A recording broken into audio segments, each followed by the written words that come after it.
Hi, welcome to another edition of In Between the Pages with James Lott Jr. I'm James Lott Jr. And we're going to get in between the pages and much more with this guest who, I ran across his series. I ran across his social media. You never know who's watching you. That's the whole point, right? So as I'm going through, scrolling through and, seeing hundreds of people or whatever, sometimes something catches your eye. And so this series, Misguided, this series caught my attention. And I love it. And this guy, because he has the greatest, I thought I took my name and used it for stuff. He has the greatest handle, Cosmopolitan is his handle. I love it. Cosmopolitan Entertainment. I think, rivals a lot of help and things like that. So I love that.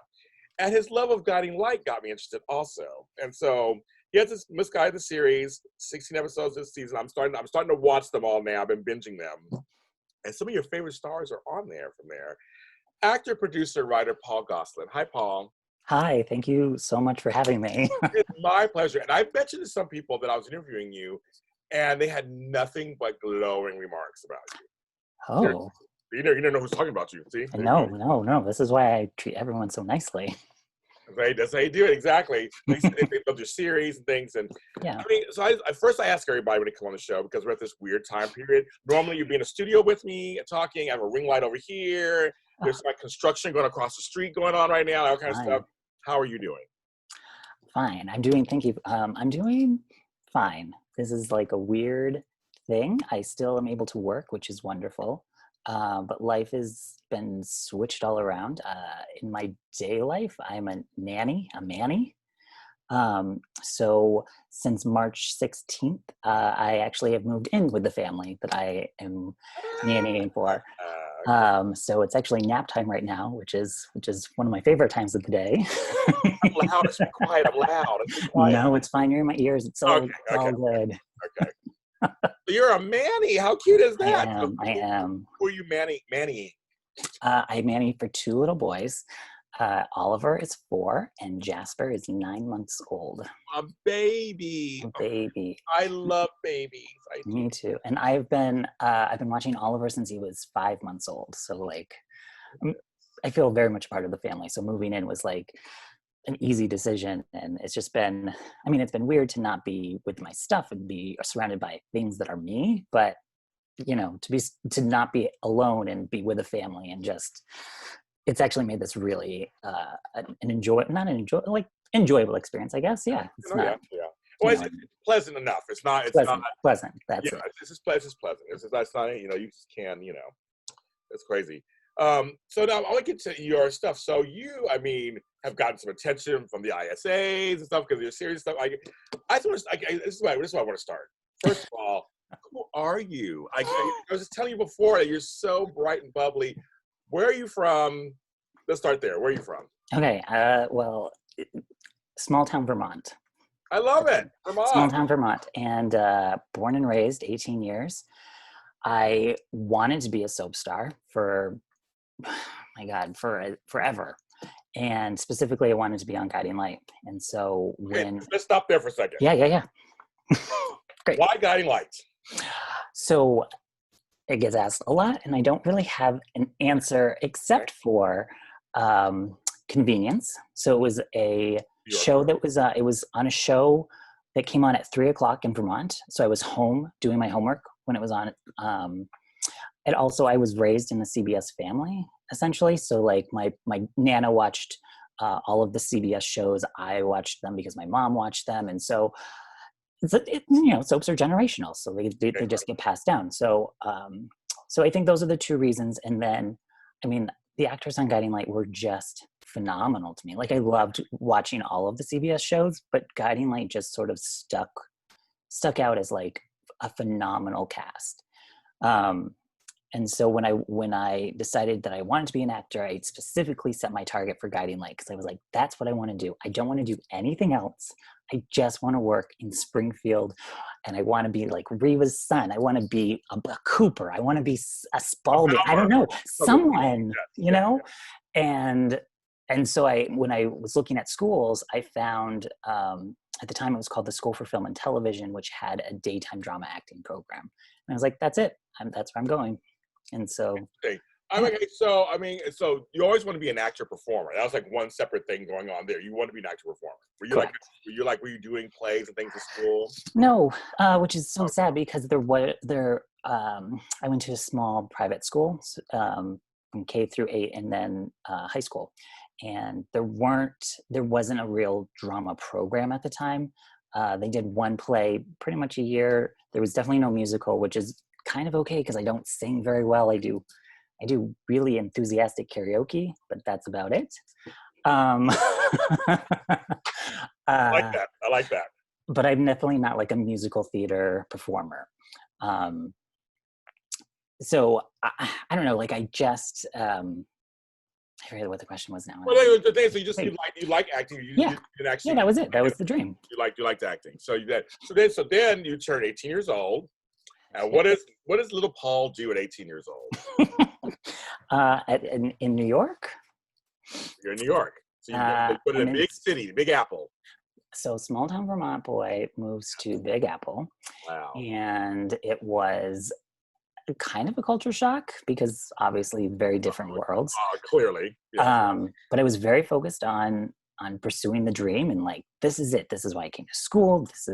I was a good kid growing up, so I wasn't like in trouble with my parents that often. I would stick to my room. I would watch my stories and I would just sort of like be by myself. So I kind of kept that going into school as well. And just sort of focused on the task at hand and what the dream was and how can I get there.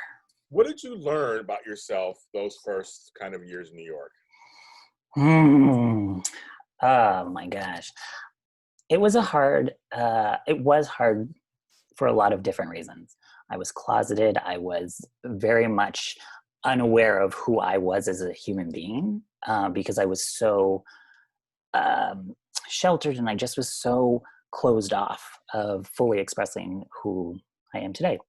And so those years I was this is it. This is a career. This is the only thing I'm focused. It was very much tunnel vision, and it didn't hurt, but it didn't help me like grow as a person. And I didn't come out until years later in New York. And you would think New York being such a open-minded city that it would be an easy place to do that. But it was a time when it was early 2000s. So it was before Glee. It was before a whole slew of gay characters on television. And it was just, who do I have to look up to at this moment? Like, who are these people that I can sort of model my career after? And there weren't that many.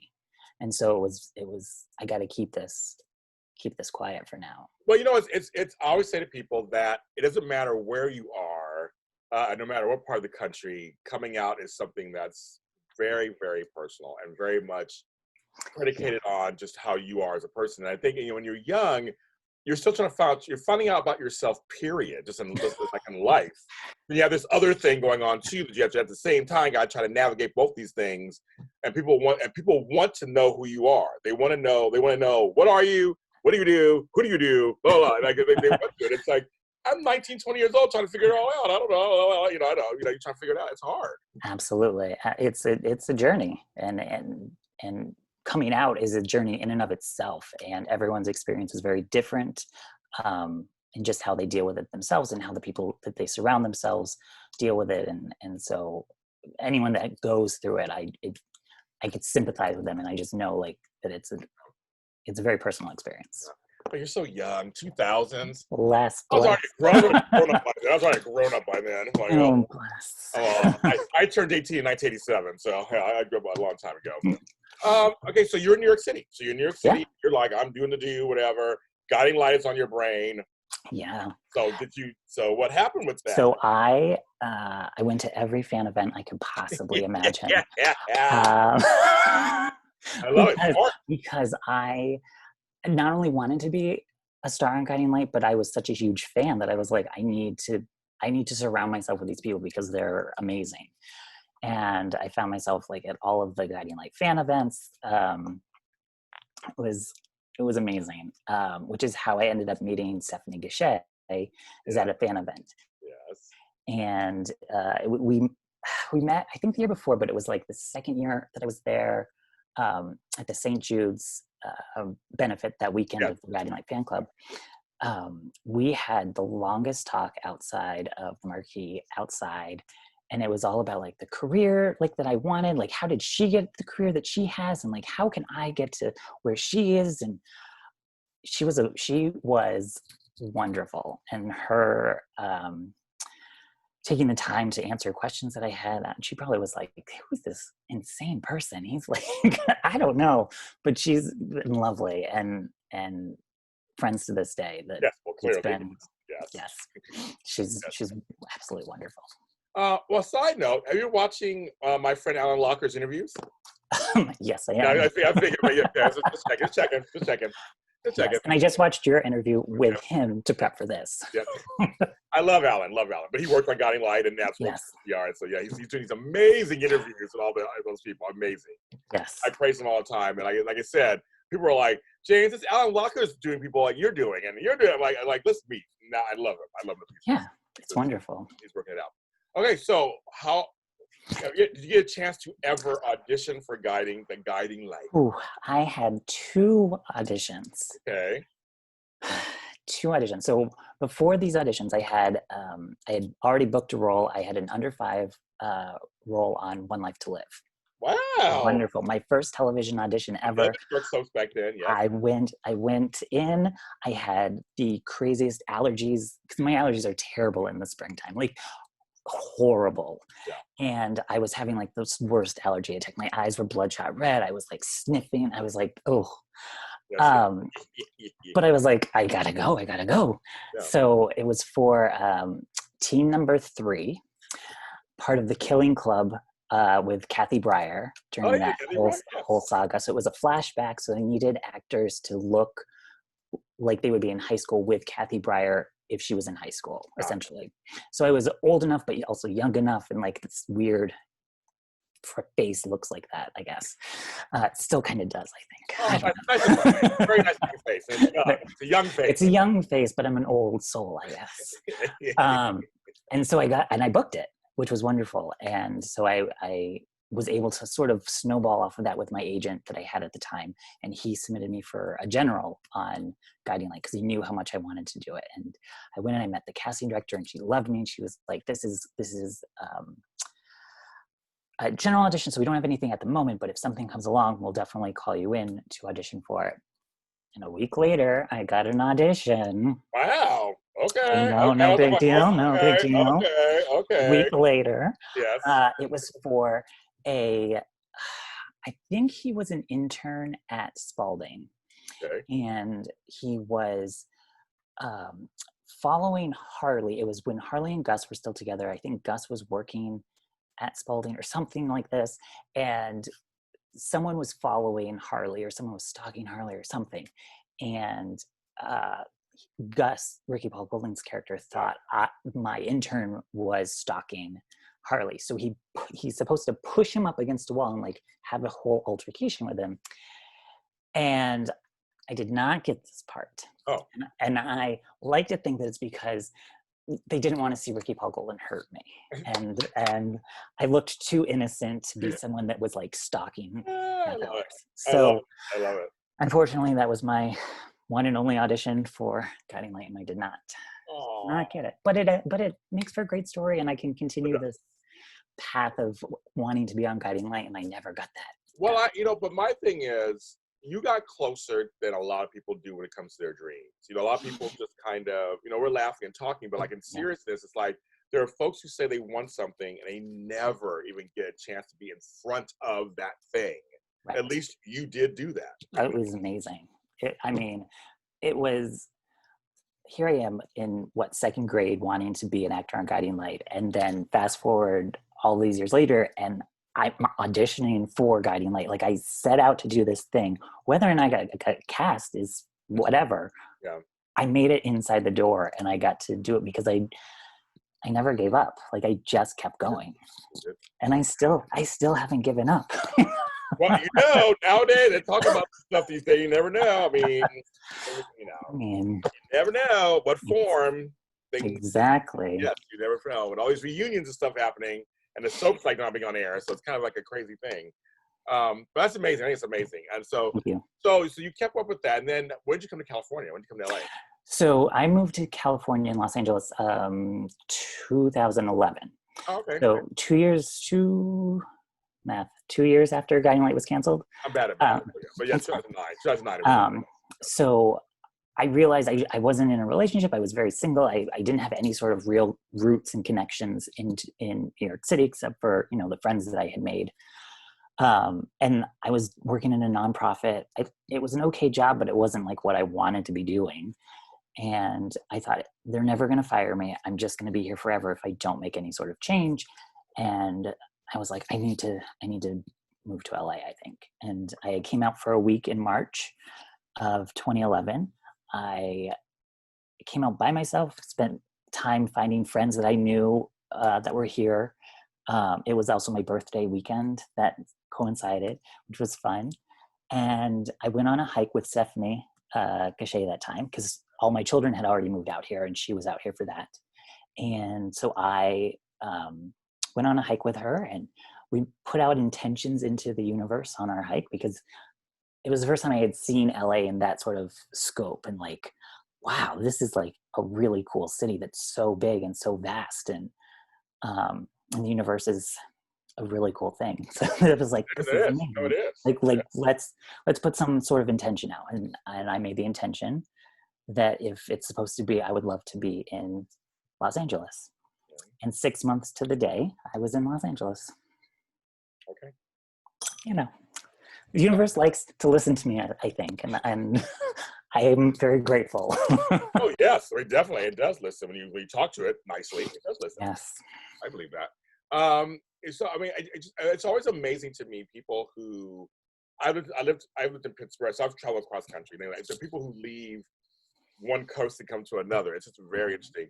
What is one thing you miss about the East Coast since living out here now for the last 9 years? Okay, so aside from my friends, because I feel like that's a given, like that's just a given. Yeah. I miss the subways. As weird as that. I love subways. I mean, I don't know if I would miss them now, at this moment. Yes. But I definitely have missed that all access like transportation system that New York has. That like, no matter when or where I needed to be, I could just hop on, and then I didn't have to worry about driving. I didn't have to worry about parking. I didn't have to worry about anything. I could just use my Metro card, just pop on, boom, done. It's one of the things that I miss. And I have taken LA's subway before to get downtown, and it is not the same. No, it's not. I miss my Bleecker Street pizza. Bleecker Street and 7th Avenue South. 7th Avenue South. I miss my folks there. Hi, Tony, everybody there. I love my people over there. I miss going there late at night and getting these just giant pieces of cheese pizza. I love New York. I think New York is such a cosmopolitan city, such a mixture. And I know, but I know on that coast, it's very much theater, correct. Very much a heavy theater. Where LA is very much film and television. Correct. But now you're in LA. I know, and this is very crazy because I did more TV in New York than I have done in LA, and I've done more theater in LA than I did in New York. So I'm all sorts of backwards. What? That's crazy. That's crazy. But there is theater in Los Angeles, folks. Yes, there is. I mean, not right now, but I mean, before this, there was theater, and theater in Los Angeles. I've seen so many different, from big theaters, small. I have friends who work in theaters. I mean, I love live stuff. Absolutely. And LA does have it. You don't hear about it much, but they do. We do have theater. They do. Much as Pantages. There's other places too. But okay, so now you're here. And then, then let's get to Misguided. Like, where did that come from? Like, how was that born and all of that? It was born from a need of having content and needing to put content out there, because apparently everyone needs content. Yes. Which I was told. Content. You get some content. You get some content. You get some content. Yes. If only it was that easy. Just like, whoop, there's content. I know. But so I did during one of these plays that I was doing here, one of the actresses that was in it was telling me about an audition she had for this storytelling show called Mortified. Oh yes, I love Mortified. Oh my goodness, it's amazing. Speaking of live theater, it's beautiful. It's Yeah. Go ahead. I will speak so highly of Mortified because it's I given had me. the book. I had the book first, and then I saw some live stuff in San Francisco, and I was like, "Oh my god!" And they're speaking my time period. A lot of them are my time period. I'm like, "Oh my god, it's so mortifying." I love it. It's wonderful. Oh, folks, you don't Mortified it. It's this touring company that actually takes journals, and from whatever time period, you read them as is. You do not edit them. You do not make them sound prettier. You don't change the grammar. Some of them have drawings that go with them. They show the drawings. It is hilarious and poignant and weird and it's all kinds of everything. And when I saw it 3 different times and 3 different places, packed houses. I mean, it's packed. It's very popular. It's wonderful. It's very heartwarming and hilarious. There's a documentary on Netflix if people wanted to check that out. There's also a series on Netflix as well, The Mortified Guide, which if you're listening to this voice, you might recognize because there's a little bit of a cartoon that they took and animated in one of the episodes called Growing Up Gay. I feel like I know that one. I think I've heard your voice. Obviously, I've heard your voice. Oh, I didn't know you. Okay, that's so funny. That's me. So I did this storytelling show, Mortified, and I actually have 2 stories that I tell with them. I have one about like growing up in a very closeted gay kid in high school, and I was in the gay chat rooms and blah blah blah, and blow jobs and whatever high schoolers talk about. And then there's a second one because they were like, "This is so interesting. You always talk about guiding light in your journals," and I was like, "Yeah, that's because guiding light's life. Like that is my life." And they're like, "What do you mean?" And I was like, here is a giant tote that I have, plastic tote of letters and fan campaigns and headshots that I have. It's like a huge time capsule of guiding light from my life. And they were like, "This is amazing." And so we've worked into this nice story, all of these letters that I wrote to the powers that be in various capacities at Guiding Light on my desire to be a part of Guiding Light. And I read letters. I start off by saying things like I created a fan fiction website, which is just still up online somewhere. And if people find it, that's amazing, but it's not going to be published anywhere. And then I went to fan events and I wrote letters to the producers and head writers and actors trying to save, like, if Beth Ellers was being written off the show, I wrote to like, "Oh, we gotta save Harley, and here's why." And then there's some videos, because everyone has videos of them wanting to be a part of Guiding Light, and I do. And it's a wonderful story, and it sort of sparked, getting back to more Misguided, it sparked my love for Guiding Light again, because Guiding Light had been off the air for some years, and I was like, this kid that loved Guiding Light so much is still a part of me. And there was a woman in the audience from HarperCollins, and she encouraged me to write down all of the stories that I had about growing up and wanting to be on Guiding Light, and that turned into this small memoir book that I've never done anything with. It's just there. And someone introduced me to a literary manager, and I went and talked to him, and he's the one that told me, no one's gonna really buy your book if they don't know who you are, so you might as well create some content. And what do you got? And I was like, I don't know. I love soaps. That's it. That's me. And so I started thinking about like what other people were doing, and I hands down love Crystal Chappelle for everything she has been doing since. You watched my interview with her? That was also one of the ones that I watched. So prep. I was like, who do I want to watch and prep and sort of model myself after? And I was like, obviously I've modeled my whole Misguided journey after Crystal Chappelle's Venice. So I was like, let's just start there. Yeah, I love it. So that's sort of where I was like, I'm going to sort of follow this and do a web series soap. But I also didn't know what I was doing when I started. I was going to say, we're going to lead into that, because that's the whole thing. It's like, okay, so you have a concept. Writing a book is one thing. And that's not easy either. That's not even No.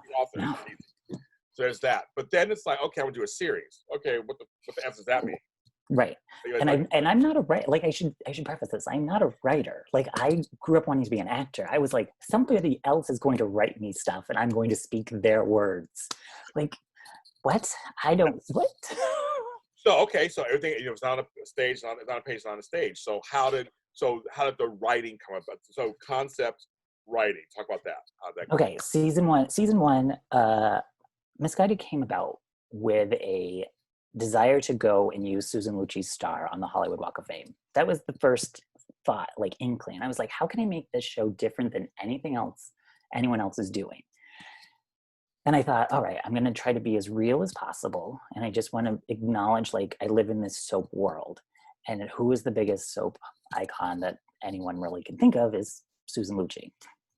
And so I wish I could take credit for it, but my friend coined the term at Super Soap Weekend as Big Sue. When Susan Lucci would walk by, she's like, wait, make room, Big Sue, Big Sue, Big Sue is coming through. Too funny. I love it. And I was like, Laura, please let me use it, please. And she was like, yes, take it. So affectionately, Susan Lucci is Big Sue to me. So I will go to her star and sort of kick off each episode. And that's sort of how I envision seeing the episodes take place. Like, I'll go set up an episode, figure out what we're going to talk about, and then dive into it. And I thought that first season was going to be it. I was like, 5 episodes, this is going to be it. I'm going to be so famous after this. and I was like, I'll just make it funny. It's going to be cute. It's going to have all my friends from daytime in it and some friends that I've met out here. And I modeled each episode after someone that you would typically run into if you wanted to be a soap actor. Like, your best friend is a soap star, a casting director that works in soaps, a writer from a soap opera, which some of these were based on real things too, because I met Adam Ducevoy, I think is his last name, is how you pronounce it, from Bold and the Beautiful. He's a writer and he lives up in Portland. And I went to do Mortified in Portland, and I reached out to him on Twitter and I was like, please come see my show. It's all about soaps. I think you're going to love it. And him and his wife came. I think it was a Valentine's Day show. And I met him afterward and he loved it. And I sort of used that as like an experience that I could talk about, but sort of make it funny and fictional and whatnot. So what was your, I mean, again, we're back to the writing. So what was your writing process? You say not a writer. So how did you laptop just started like and I just was like, what's interesting, and I didn't realize it, I think, at the time, and it was only after I started rewatching a few Guiding Light episodes, when they did an episode, I don't know if it was for the 15th, it wasn't 15,000 episodes. Maybe it was like the 70th anniversary. They did a special episode where people portrayed like Erna Phillips. Yeah. Beth Ehlers was Erna Phillips. And she talked about, and they did it, how she would act out the characters. Like, she didn't write it, but someone else was writing it, but she would like act them out. And I was like, I think that's what I'm doing. I'm just sort of acting it out in my head and just typing it down how I want it to play out. And I think that's been my process of how I've been doing it. And I'm like, this is, and obviously edits and whatnot, but like that's basically it. Like, I'll just try to act it out in my head. Like, this is, what scene is this going to be, and how do I tell it? Okay. Well, clearly a series was born. And it's good, it's funny, and you got some of the actors. Where's my tea? Some of the actors from the show, like Jean Carroll on the show. I mean, I was like, she's on the show. I'm like, how do you get her? Like, so I mean, you got that whole Bridget storyline with the baby and her husband, that whole thing with Bill, that was the whole thing. So anyway, but we're gonna get to Guiding Light after this. Talk about Bill Scott. We're gonna get to, I got some questions for you. But anyway, but no. So how'd you get some of these actors? And Stephanie, I mean, how did you get some of these actors on the show? Okay, so this original journey to be a soap star, I met Stephanie through all the fan events, and so when I moved out here, she was one of the first people that I like connected with, and I was like, how can we do this? I lived with her for the first month that I was here. Okay. So like, literally, she is my best friend. And so I've been talking to her about all these series ideas, and I was like, how do I make this, blah, blah, blah. And when Misguided came about, I told her, I said, I want you to play my best friend if you want to be in this. And she said, absolutely. And she had moved down to San Diego by this point. And so I told her, I said, I'm just going to write it. I said, we'll figure out like filming details, whatever. And I mean, San Diego's not far. It's totally LA. So season 1, I was like, I need to have Stephanie in it because obviously. And she, quick side note, called me probably, I forget how soon before we started filming. She was like, Paul, I have to tell you something. And I knew the moment she said that, I was like, oh no. She goes, I'm pregnant. And I was like, I knew it. It's a total soap thing too. A total TV thing. And so I was like, don't worry, I'll work it out. I will have like giant props and whatnot, which show up, and they were not originally part of the script, but it was great. And then I cast Chriselle and Melissa Claire Egan. Who's my buddy? I love Lisa Chriselle style. That's my girl. I love her. They're amazing, and I'm so happy. Chriselle's doing amazing. Like right now, she's living like the best moment right now. Right. So like sunset and all that stuff. Yeah, she's the bomb. So but I knew them from All My Children back in New York, and they are friends of mine from out here as well. So I reached out to them and I was like, I have this great idea. Would you want to be in it? You play like heightened versions of yourself, like very comedic. And they're like, this is a funny script. Like, let's do it. So I said, also, it's 1 day of shooting and it's not even a full day. It'll probably be less than 2 hours. Perfect. And obviously that's so much better than signing on to a series that's like, I don't know how long this is going to be and blah, blah, blah. And so that was a really easy ask because they were people that I already knew. And season 1, because I didn't have anything to show, like, who am I? Like, what do I do? Like, this is friends putting their trust in me. And so once I put that season 1 together, I was like, cool. And now I can do a season 2. And now I could raise some money. And now I can make some asks and sort of figure out what is going on, make it a little bit bigger. Because I had a little bit of a foundation to work off of. Yeah. And that's where I could go ask Jean Carroll and say, hey, here I am. This is who I am. This is Misguided. And I have loved you since you were Nadine Cooper. And I would love you to be a part of my show. Yes, definitely. And I sent her a message on Facebook. And she did not respond to me on Facebook and sent me a text message. And I didn't know who this person was because I didn't have her number. I left her my number, but I didn't know. And I'm looking and I was like, I think this is Jean Carroll. So I messaged her back because I don't even think she signed her name. And I was like, oh my gosh. And it was amazing. And so we had a couple email exchanges. I sent her the scripts that night. And I originally offered her the role of my mom, who is now being played by Jackie Zeman. And she read the scripts and she was like, I just sort of identify more with this agent. Like, is this an idea that I could do? I was like, whatever you want. Like, absolutely. You want to be on my show? Like, whatever character you want. Do you want to play me? Please. Totally. It's like, okay, sure. Okay. We'll recast. I don't mind. Yeah, I don't care. I'll try to see. Sure, I'll play your mother. I don't know. Exactly. So that's how Jean Carroll came about. It was just asking and learning that, the worst thing people could say is no. That's actually a great lesson. It's like, I'm part of a new soap that we're creating. I'm very much aware. Yes. And we got Beth Ellers. I am very aware of this. I'm the executive producer. It's gonna be on my network, JLJ Media, which is where this is on. And I always tell people, a closed mouth doesn't get fed. So ask, don't ask. I mean, either way, I say I'll ask. If they say no, yes, maybe, I'll take anyone. I'll take any of them. Like, why not? Let's see what happens. They could say yes. They could say yes. Or they could point you in the direction of somebody else, which is how I got Jackie Zeman. Okay. We're talking Bobby Spencer, folks. Oh my God. I mean, hello, the redhead. I mean, come on. And let me tell you, this was second week of October. It was a Monday. We were filming, this first scene we were filming for season 2 was being shot that Friday. I had Jean and I needed to have a mother. This is Monday, we're filming Friday, and I didn't have anyone. And I was like, I don't know what to do. Yeah, exactly. 2 days before we start filming, Jackie Zeman signs on. 2 days. And here she is, 2-time Indie Series Award nominee. Oh, yeah. Come on. Well, how does that feel? I mean, like, so you're putting the show out, and there's a tension happening towards it. Like, we put stuff out all the time. You don't know sure. if I make it or not. It's bizarre, and it's been like a very interesting journey because that's what I wanted. Like, that's what I wanted people to see. Do people know who I am? Like, that's why I'm putting content out. I was told that.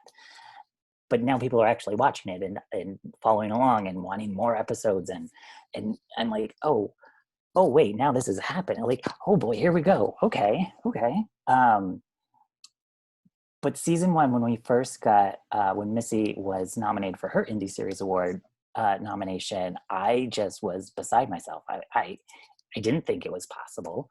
I had gone the year before with the woman that plays Breeze, Yvette, and we went just as like guests because I knew Roger from New York and from the soap Roger, my world. buddy. I know Roger. Happy birthday, Roger! Too. It's Yes, his happy birthday birthday. today. This is I mean, this is gonna probably come out later, but like, yeah, but as of this day, it's his birthday. But yeah, so I knew Roger from then, so I told him I would go and support, and it was actually a really cool experience because I could market Misguided to all these people that are digital content creators already. So I was like, I have this series here, and this is really cool. And the next year, we got a nomination for Missy, which was amazing. So we could be part of it now. Like we could walk the red carpet, and we can just like do our thing. And we've been nominated every season with a nomination, which is very, very cool. To just have like some recognition was really cool. Yeah, so I mean, the thing is, first they're called web series, they become digital drama. It's always better names for them. Right. It's growing and it's changing, and soon we'll have series on Zoom, and everything's happening now. It's like crazy. The microwave will have a series at some point. I mean, it's kind of crazy. But there's some really good work being done, and I have so many friends that I'm part of Broken at Love. I was on that series. My friend Carolina. I have friends, of course, Studio City, the series, the series. I mean, I'm friends with all. I love digital dramas. I love digital comedies. I love that this space is allowing folks like you to create the things you want to talk about and create the roles and work with the people you want to talk about and work Absolutely. with. It's an amazing thing. It's like dreams can come true. It may just look different than you thought it might look like at first. Preach. Absolutely. Like I'm living the dream that I wanted. Like I grew up watching Nadine, get hit over the head with a candlestick with Brent. And I was like, she's going to be my mother someday. Like I want to have her be my mother. And here we are.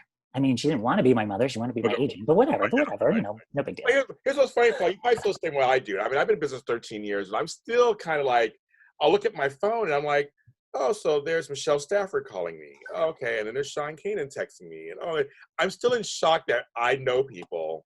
Oh. That I work with them. I know them. They mention me in their stories sometimes. Like, is it weird? Like I feel like I'm this guy. Like I'm just this guy in Inglewood, California, my little house. I mean, and this is bizarre. Like it is. I look back and I'm like, if little Paul knew what his life was going to become, like, oh my gosh, maybe he wouldn't have dyed his hair and it could have grown out a little bit more. I don't know. And like he needs hair to be a leading man, but I guess not, because look at Misguided. Don't worry about that. I like a man that has no hair. It's fine. Works for but me. Like there are moments when I pinch myself and I just like, this is a very cool experience that I am having. And I didn't know that it would happen. How do you stay grounded and motivated? LA can be a little harsh. So how do you do it? Stay grounded. I've had a day job since forever. Yeah.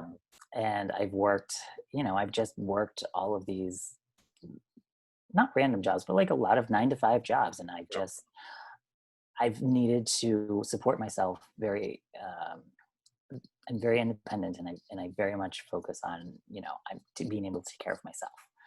And so I think having those type of jobs and experiences helps like keep you grounded and keep you humble and just like, today, do you know how many diapers that I cleaned up today that had shit in them? Like you don't, right. you can't get a big head if like, oh, Jasper's got another poopy diaper, I got to go clean that one up.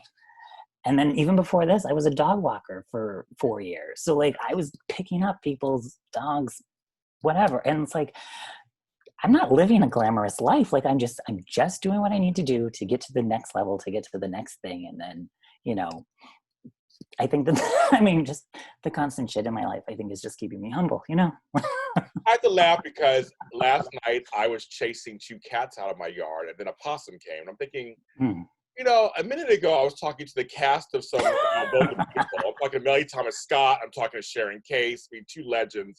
And then 5 minutes later, after the show is over, I was like going, get out of my yard, get out of my yard. I'm like, not glamorous at all. Yeah. Chasing cats out, possums are attacking me. It's like, it's life.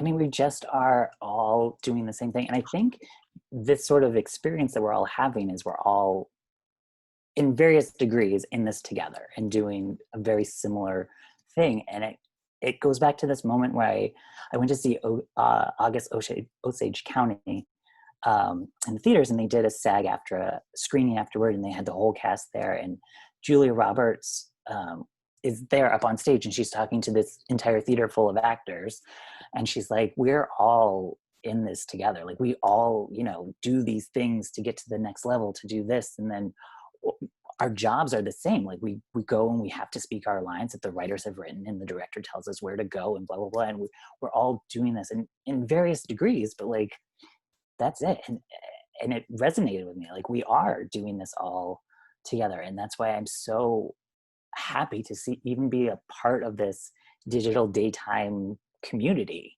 Like we're not in competition with anyone. We can lift each other up and support each other, and, you know, celebrate everyone. Right. Venice series can be there. Beacon Hill, Anacostia, you know, all these series that are out there. Monogamy series. I mean, there's just a million series out there. They can all, The Bay. They're all. I know all those people. I know everybody. Yeah, They've all been on my shows. I know all of them. And they're all just. But they're all doing something different. Correct. They're all utilizing actors. But actors are getting work, and they're getting different kinds of work. That some people are getting work that they don't get normally. They're getting different kinds of roles they don't get. So I feel like this is a whole world. There's no competition. This is a whole world of like, now there's more work for you. Absolutely. You know, you got East Siders and After Forever, and I know all those guys. I know all of them, and it's like, and that's what's so beautiful about it. It's like everybody's creating something and telling stories they want to tell, and we as viewers and as press and whoever, we get to see it and go, wow, this is amazing. That's amazing. Well, I don't care for that so much, but I do like that over there. Like we get choice. Absolutely. It's like going to a buffet. You don't necessarily need everything, but you're just glad everything is there as an option. The problem is I do need everything. So that's I do like that. So this is going to be a little kind of guiding light lightning round. Oh no. Yes. Oh, no. I'm curious because I watched the show. I know the show myself too. So I'm like, I'm curious to get your take. Just some of your first thoughts when I bring up certain things.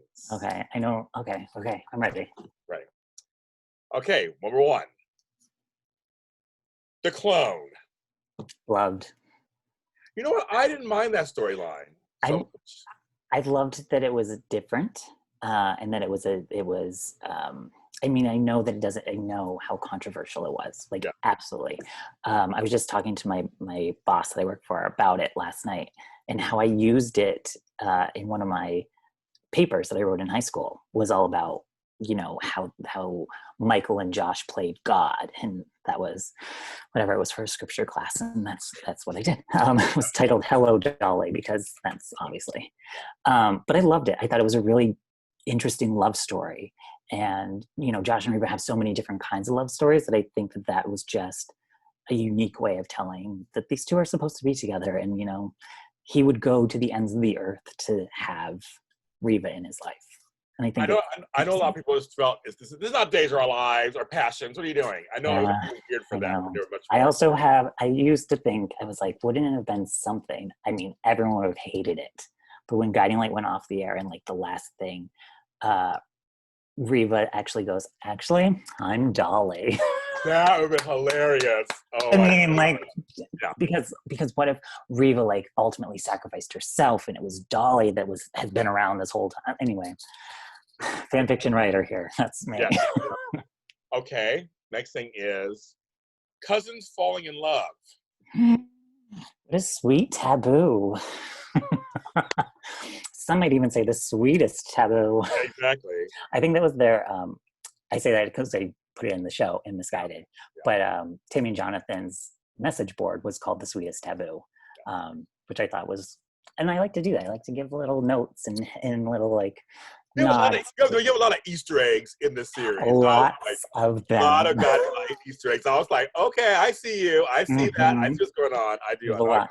But I mean, they weren't like full first cousins. I think. Okay, so they were half first cousins. Half. I mean, I think the way that they initially got together was not great. They have blood. Yeah, but I mean, they had chemistry. They did, right? You can't deny that. I mean, it's not like they didn't grow up with each other either. So it's not like that. It's like, you know, it's a soap. Anything's possible. Well, because I'm just going to say 2 words. Tom Pelfrey. Right. You know how much he's blowing up even since then. I mean, the roles that he's taking on. I knew he was a star from the moment he made it onto. Absolutely. Like, not surprised that of all bands, he's in Ozark right now too, isn't he? Mm-hmm. He's on there. So I mean, I'm not. I would caught that season. I'm still watching it. But I just know that he's doing amazing work. I've seen other stuff. I'm like, of course he's amazing. I mean, of course, he's phenomenal. And the fact that Kim Zimmer was like anyone but him is. I was like, oh my gosh. I love the dynamic. I love Eva and Jonathan. They were good. They were very, very good together. Okay. Killing Maureen Bauer. So this was pre. Oh, so you see it. Okay. This is pre Paul watching. So I don't really have too many thoughts. I have some behind the scenes knowledge that I will not share. There's nobody here. It's just us. Mm-hmm. But no, I might have heard a few things, which I don't know are true or not. So I don't want to say. But I'm joking. But having worked with people that were on around that time, maybe I know something. I would just say to folks out there, to me, the scenes leading up to it were brilliant. I mean, she deserved her Emmy. I mean, completely. Sure. I also say, like, killing characters is not necessarily a good thing. It's also not necessarily a bad thing. I think it's just a good story. And I think there were stories that were told from that. It's awful. It's absolutely awful when, like, your favorite characters that you love die and you have to move on. But it leads to other stories, and it leads to other actors, and it leads to other characters that you might fall in love with as well. And soaps are interesting in that way, and that everyone is very passionate about these people that you fall in love with on a daily basis. Well, soap Twitter wasn't even a thing when Maureen Bauer died.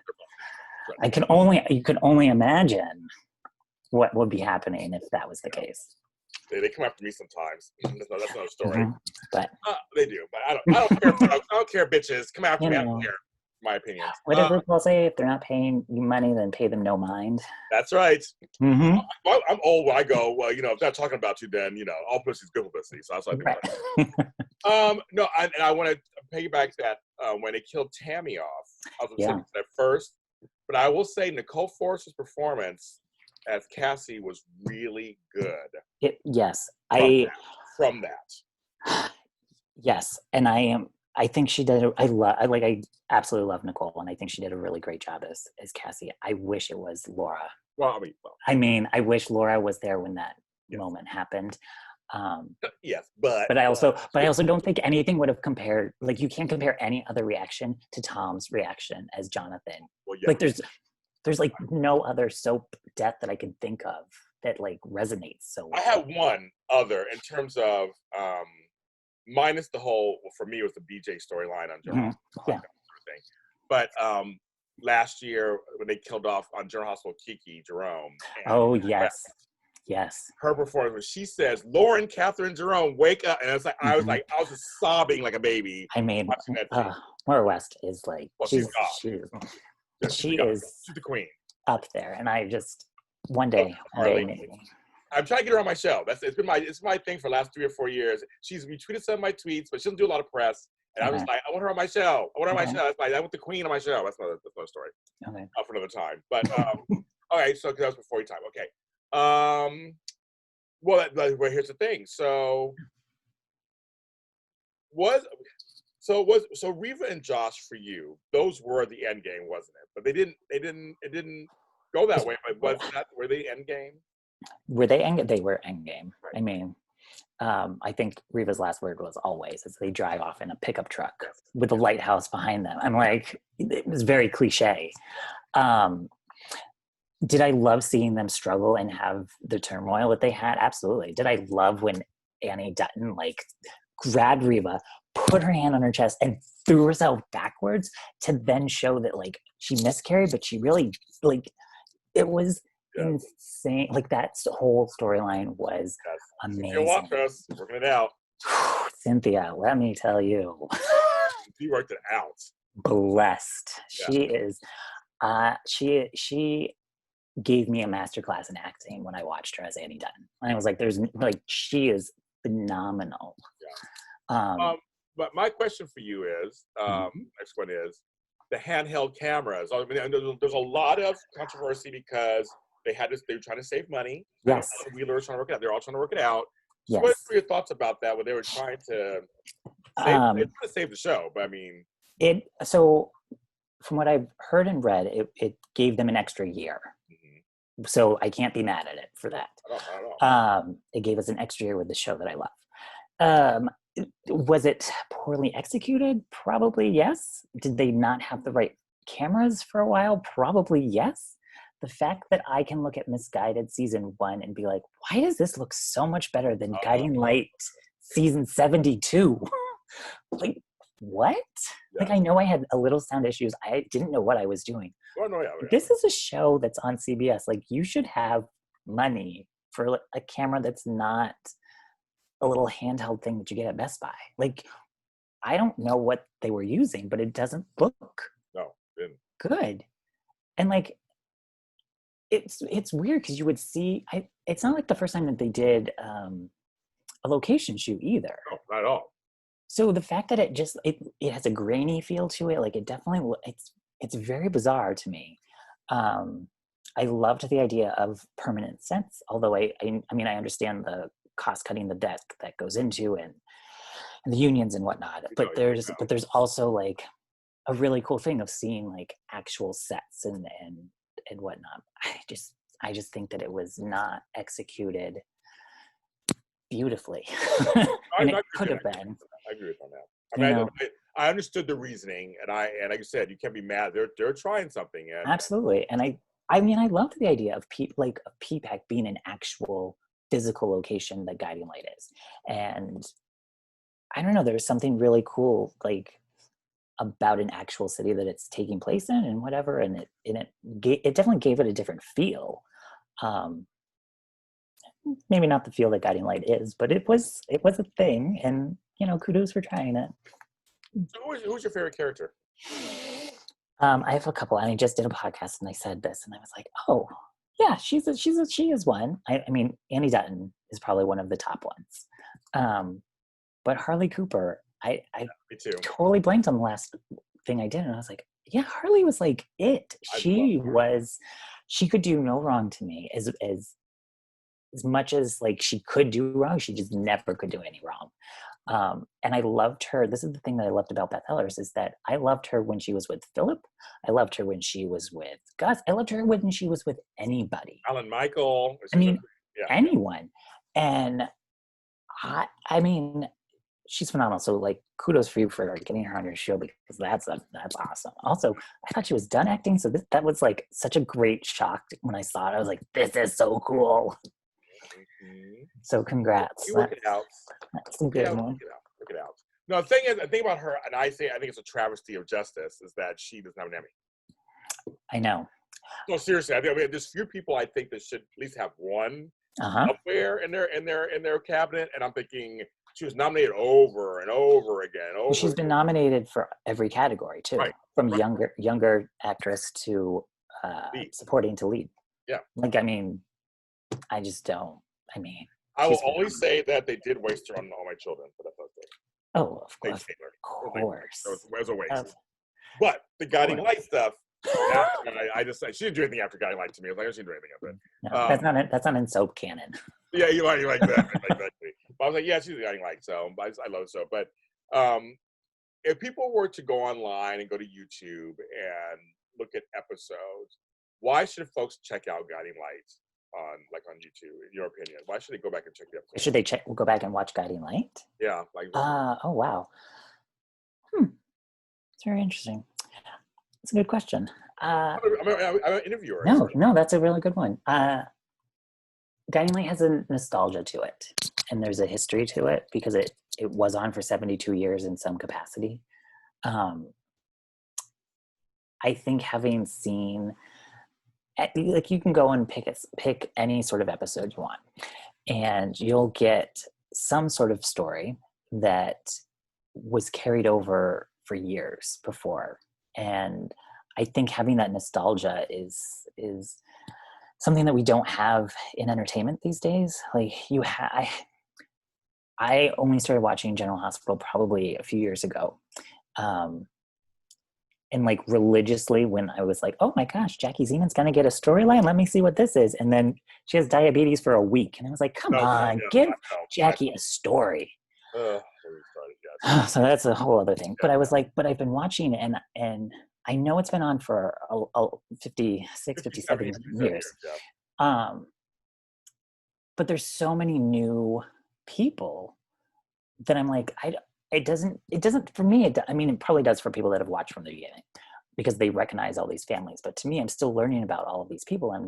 There's like very much a newness to it.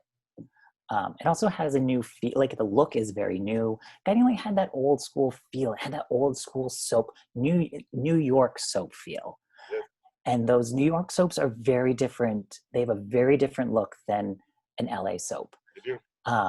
Which also I think is also a part of why I loved the New York soaps is because you didn't have to be a model. You didn't have to be like the pretty person. And you could just be a regular human being on these soaps. And I don't know, I felt like I fit in more with that crowd than in an LA, like model, like here I am, like model, actor, here, whatever. But I don't know, like Guiding Light has that to me. And As a World does too, and All My Children and One Life to Live in Another World. But I mean, Guiding Light. But you also love something or you don't love it. And I'm not here to tell you, like, you've got to love this. I know, but I just said people what you think would be close. I think there's something different check out. See what their style is. Yeah. There's some good acting on there. There's some really good acting. I mean, there's phenomenal. I mean, anything from where you watch the Roger and Holly stuff all the way up to, everything. It's a lot of stuff. Type in Kim Zimmer and just like cry. That's all I'll do. It's just be like, she's so good. How? She has all those Emmys, and she deserves every single one. She deserves every single one, and maybe more. Like, you know? The Slut of Springfield. Oh my gosh. Right. Let me tell you, there's a fountain. There were fountain scene in Misguided season 2, and I was like, do I jump in the fountain? Do I make this a part of this? How do I do that? I just you had to find a way that was clever. You had to find a way that was clever so it wouldn't seem too cheese and too on the nose. Exactly. And like, here's the homage to another Easter egg, as they say. Yes. There's plenty. I know. As I'm watching this series, I'm seeing more and more. I'm like, I see him. So lastly, I mean, I could talk to you forever. So let me wrap this up a little bit. Who is Paul today? We started out with who you were before. So who are you today? Who is Paul Gosselin today? Paul is a very enthusiastic performer, storyteller, human being who wants to inspire other people to be the same. And not obviously the same cookie cutter, but like feel the same way, be passionate about something that they believe in, live authentically, and have a good time. And I think that that's sort of who I have become. Because if I wasn't having a good time doing this, then why bother? And I think that was one of the biggest lessons that I've learned this whole process is just continue to have fun and remember why you love this each and every day. And you are fully who you are, aren't you, these days? That's me. Took a while. It takes a while. But everyone's on their journey, and I love it. Well, you affected change for me, so thank you. You are enthusiastic. You are a bright light. You are a guiding light. Oh, stop it! But thank you. I'll do that for you. No, you are. You're amazing, and so I look forward to when things get better in public. I want to see you in person. I want to actually see you have lunch or something in person. Absolutely. I would love that idea. Like, not right now we're not doing that, but when it gets better, we can do Of course. We'll still be 6 feet away. I'll bring my Susan Lucci mask. It'll be great. Oh my God. That's so funny. Are you serious? You have oh my God, you do. That's hilarious. It's one of many. I have a guiding light one. I'm like, listen, masks are the new accessory. And I'm all for it. Hold that thought. Yeah. Hold the thought. That's why. Let me show you something that you're going. I don't even know if you have. I forgot to bring them out earlier. I have Guiding Lights 20 classic episodes on Yes. 4 discs. And I have As the World Turns 20 classic episodes on 4 discs. These are like vintage and wonderful, and yeah, there could be more of them. 2012. Procter & Gamble came out in 2012. So I have them, and I'm like, Great Weddings, Secrets and Scandals, and Villain. I have these. I'm going to show you that. I love that. I do. I love it. Thanks, Paul, for being on the show. Thank you for having me. This was so much fun. It was so much fun. It was so cool to talk. Thank you. Tell folks where they can find your series, find Cosmopolitan, and all that stuff. Tell us what's going on. Finding Cosmopolitan is really easy. You just Cosmopolitan, Paultan. Pretty much any social media platform. And then Misguided series is on YouTube. You can go to misguidedseries.com and it will point you in all the directions. It's really not huge on Instagram, but I've been around on Instagram a little bit more, so Misguided series there, and just started a Facebook page for it. So wherever you want to be. It's one of those things. I just started.